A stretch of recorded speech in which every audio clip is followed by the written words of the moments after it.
Hello everybody, and welcome to part 14 of Dark Souls with Funzyr. Last time you'll remember we completed Sin's Fortress, and now we're standing here at this Ring of Light.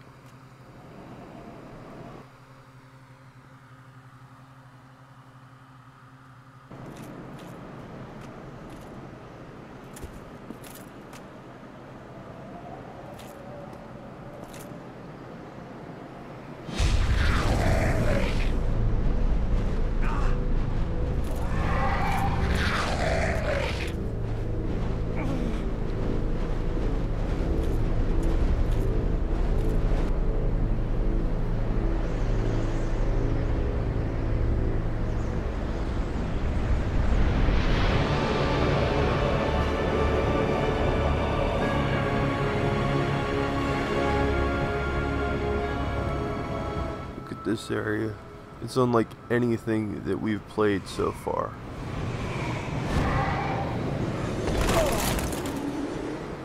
It's all going to be brand new for us. It's pretty cool. They did a great job with this.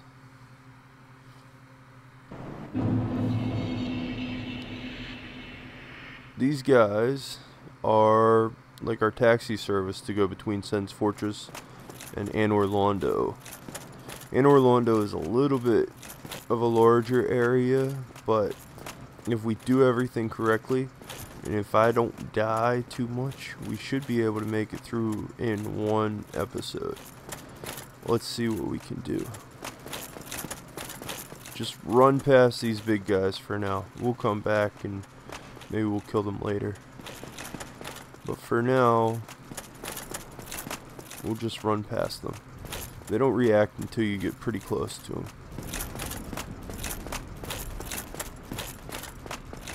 We go down here. This is another firekeeper. And this is her bonfire. And we can repair everything.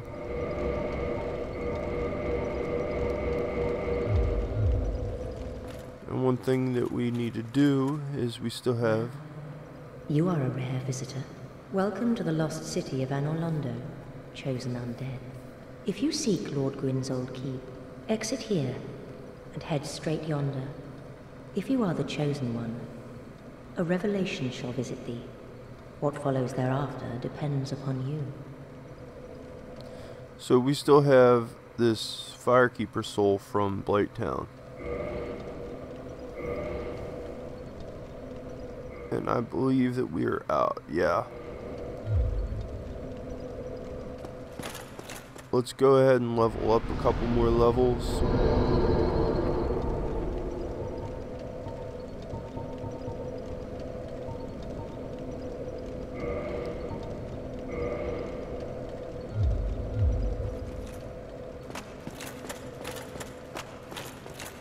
Alright.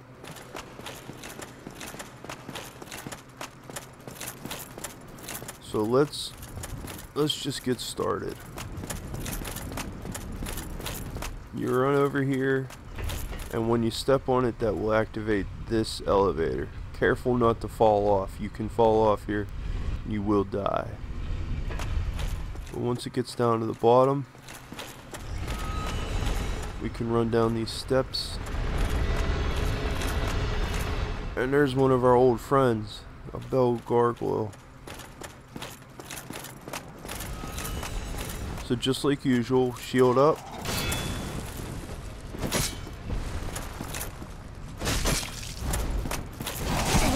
Oh, careful.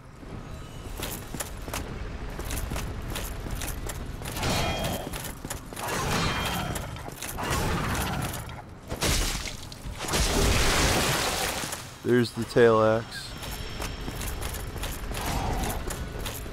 And now he can't swing his tail at us. Oh, that quick attack gets me.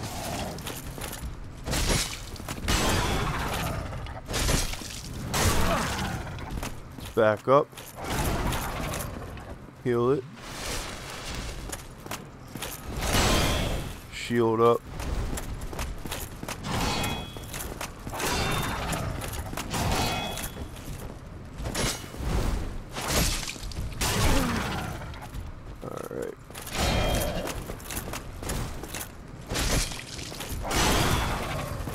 And one more. There we go. So, being a little bit stronger obviously makes him easier. However, he's no pushover. What we're going to do to progress is we'll hop down here. We'll just run around the corner here first.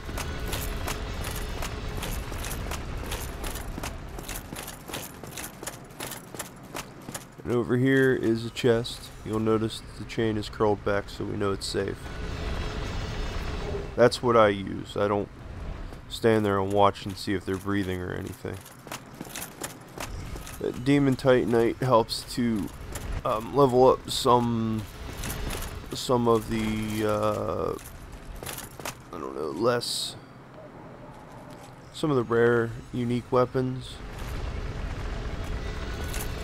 and I believe the boss weapons as well, which we'll get to that in a few minutes. So we're gonna go up here. It's actually wider than it looks. Just make sure that you have your, as I said before, I showed you this before, have your auto wall recovery turned off. Otherwise, it's very dangerous. So from here, we can just run off and land there, and we're safe. On occasion, I have missed that jump, and you will fall to your death if you fall outside of the railing. So just be prepared that that may happen on occasion. Here's an ambush waiting for us up here.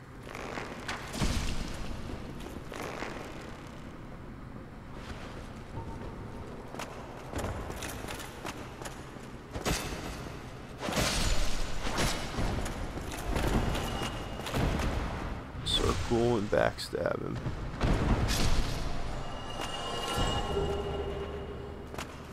Alright, we're playing offline again. I want to avoid interruptions by people that are invading us. This part here, we're going to walk. And now we just pull out our bow. And we're going to shoot him, hopefully in the head, and that'll stagger him.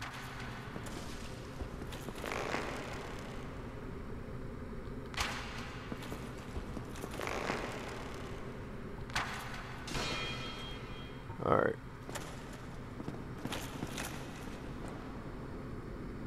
And I don't know how that happened, but that was nice of him to jump off for us. But we didn't get any souls for some reason. So let's go ahead and walk. We want to be careful walking here. It's a bit narrow, but hopefully we only have to do this part once.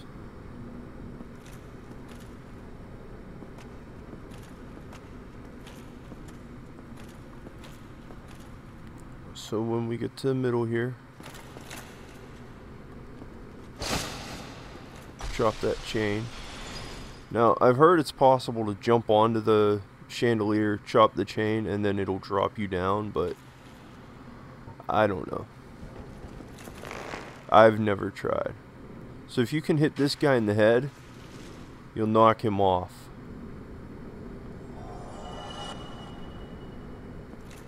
And he gave us souls. Next, we've only got one guy left. So let's see if we can pick him off at range.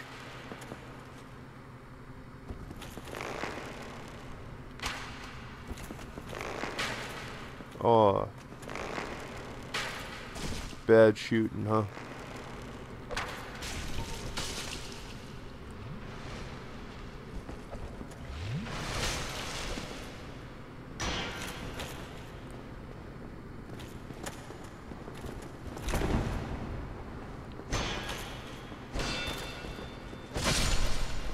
And there we go. You want to be patient with your attacks, because you can get pushed off, or you can actually knock yourself off, because you have that, sometimes you have that extra step, or that you just lean forward as you attack. Doesn't take much to knock yourself off. Now for this area, all we have to do is walk. Down there is a chest. It's a divine blessing. It's not really worth even worrying about.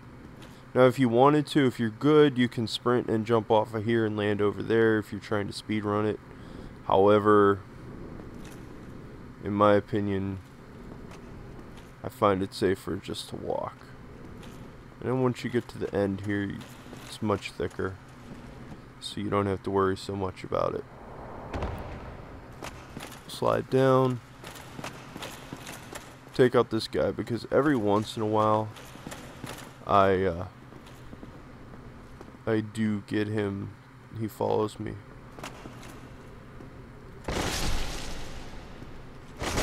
There you go. So a little drop attack and we got him. Now we can go through this fog.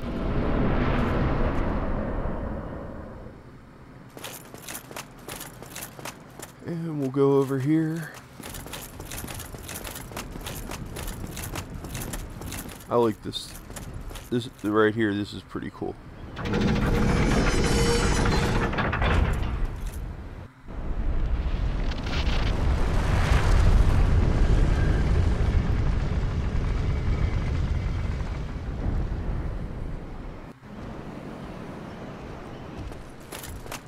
And when we come out of here, we see that we've got another bell gargoyle.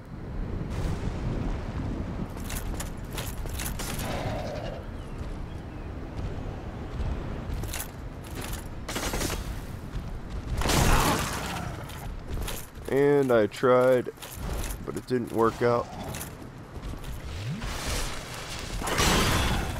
So what we're gonna do is we're just gonna back up the steps here.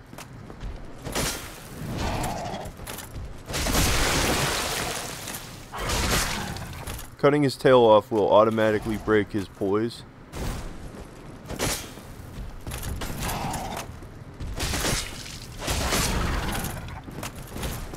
So, as you can see, being below him helps so that he attacks over us.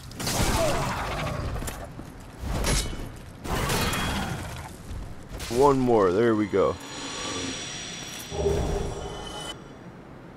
The gargoyle's halberd and the gargoyle's shield. The other gargoyles haven't dropped those yet for us, so we're able to... He automatically drops it because he's the last gargoyle.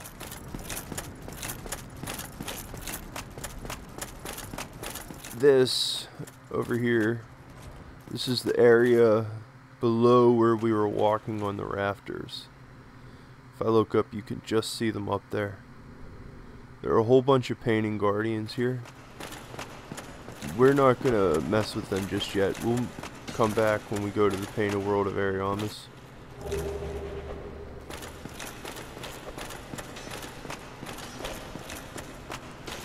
Alright, maybe we'll mess with this guy because he wants to mess with us.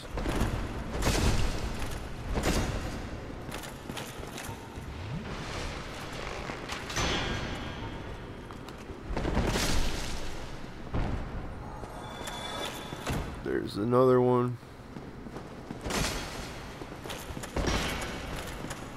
These guys can parry and repost you. They'll take a different stance. They'll put their weapon out in front of them.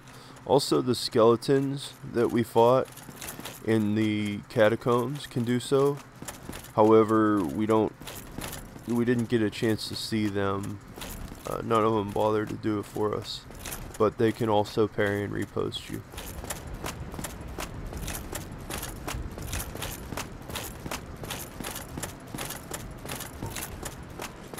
So here we are. And let's continue through the level. First, we're going to head up these steps.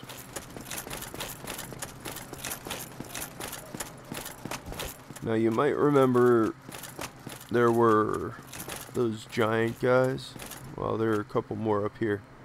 So don't get too close. We're just going to shoot them in the head and they'll just stand there for us, which is really nice of them. because most enemies wouldn't want to stand there and just keep getting shot.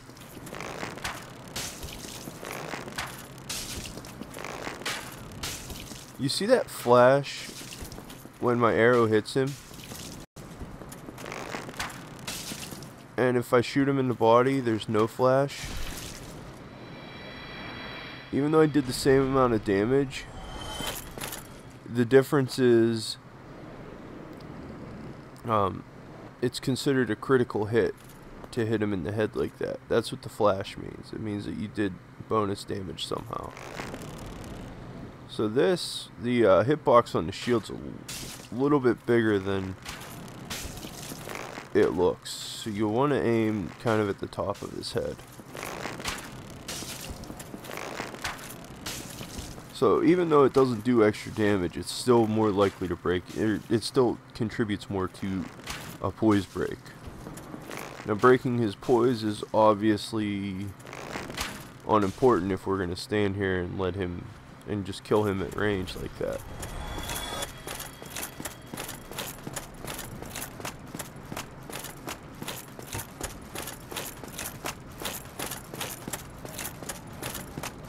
These guys can be a little bit tough, so we're gonna take this one out by shooting him, and usually he'll jump backwards,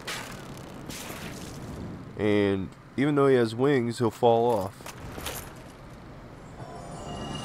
This guy, on the other hand, I don't think we can push off, so we'll just shoot him in the head,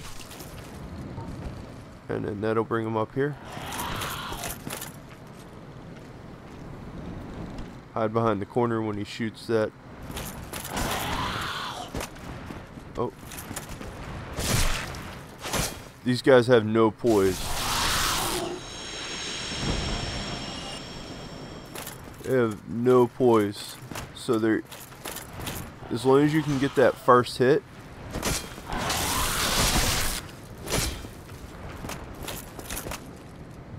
Alright. So he fell off for us too. See, we can't really preview much from here.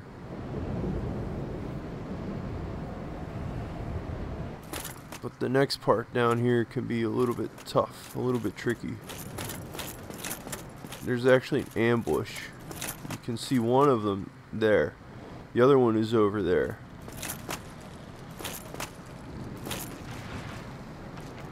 So what we're going to do is we're going to actually draw them up here.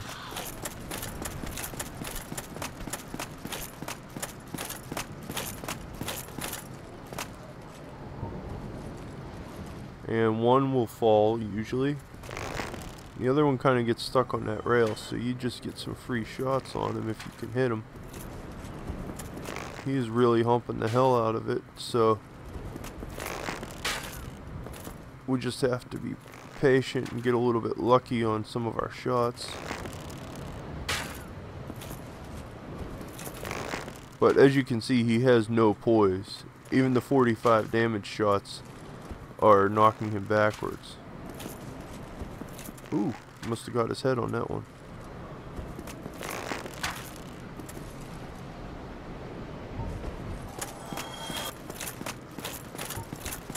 Alright, we have poison arrows, and we're going to use them right now.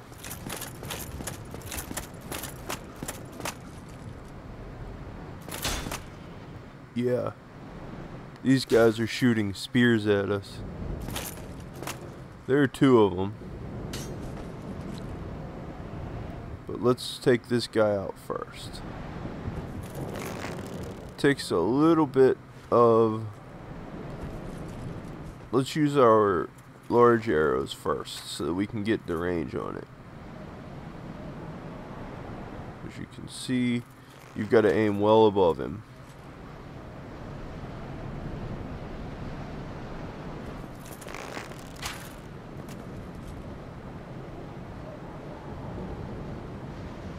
Maybe not quite that high. Right about there. Let's try that. Okay, that flash means that we hit him. Even though it did 0 damage.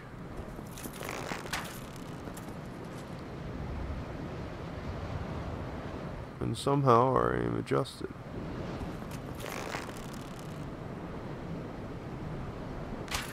try there. Okay, even though it did 0 damage, we still hit him. And so, now that he has poison buildup, he's gonna sit there and just wait until he dies. We're gonna do right about there, I think. What do you think? Yeah, good. And now we wait. We're gonna have to reapply the poison because it doesn't quite kill them. But that's okay.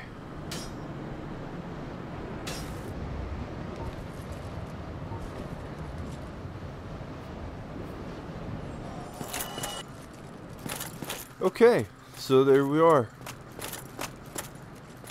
I did not have to reapply it. The reason that we do that is because those javelins or spears that they shoot, they actually will knock you back when they hit you. And if they hit you when you're trying to run up here, they knock you off. It's like instant death. Another way to do it would be to just run up here, sprint, and actually go that way and try to kill him and ignore the guy over here.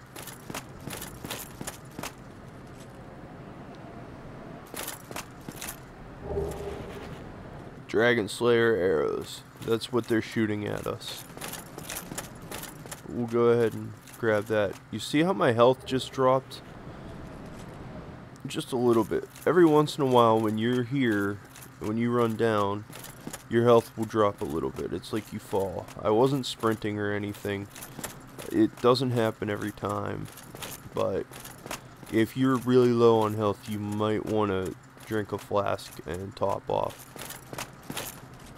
But for now, we'll run around this corner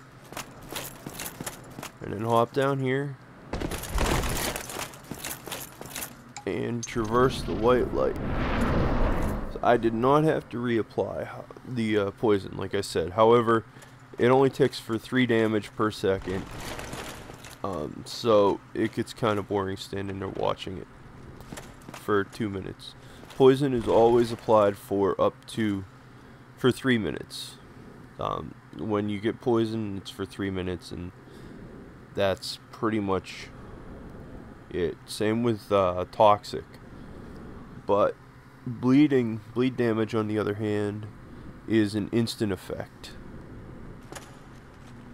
Let's light this bonfire. We'll talk to Solaire, and then we'll rest and continue on. Oh, there you are. You've been quiet these days. Smooth summoning out there. Anytime you see my brilliantly shining signature, do not hesitate to call upon me. You've left me with quite an impression. I would relish a chance to assist you. Okay.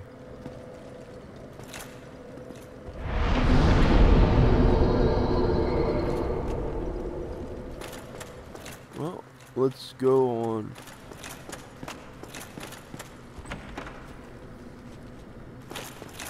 Now we see the cousins of the Black Knights. These are Silver Knights. Parry, riposte. These guys can be a little bit trickier than the normal hollows that we've been fighting up to this point to parry and riposte. No, the riposte isn't the tricky part, it's the parry part. But if you just watch their hands, you can get a pretty good idea. You just want to do it mid-swing. See, he tried to trick me with that.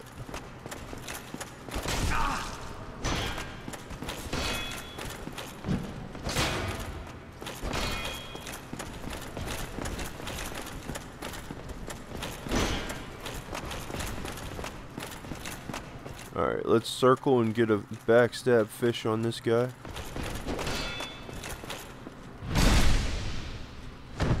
.333. We didn't quite kill him,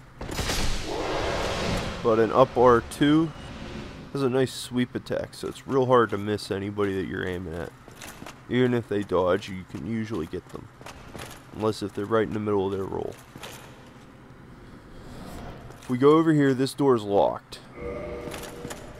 We'll come back and open it later. But we can go through here. And it looks like this right here is obviously... It's obviously an illusionary wall. We can just roll through it or attack it to get through.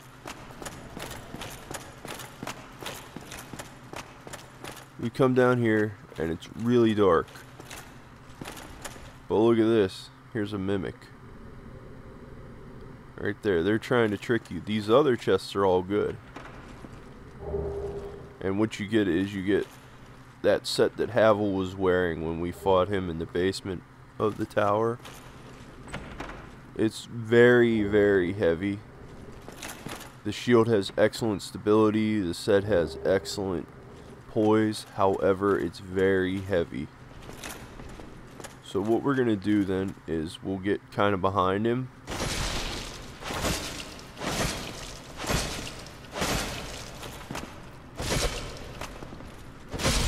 Oh, we got lucky. We got between his legs just as he was trying to do his grab attack. That would have hurt a lot. And he's guarding an occult club. So clubs are all strength-based weapons. Dragon's Tooth, the Great Club, the Mace, the Occult Club, they're all considered club-type weapons. Or hammer-type weapons.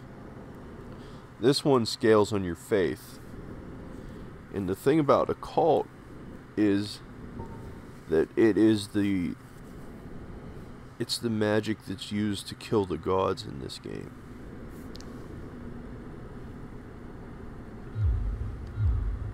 So that does damage based on faith.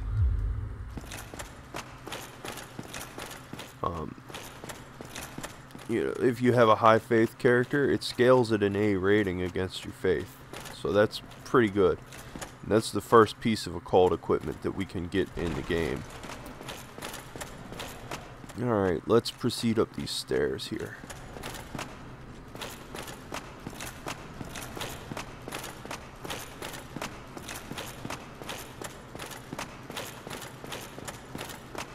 And when we get up here, there's a doorway here and a closed door here. This doorway has nothing in it. But we're already at a half an hour, so I think we'll call it here because we still got a ways to go. And we'll see what's behind that door on the next episode. But thank you so much for joining me. I hope you all learned something. Have a good day, and I'll see you later.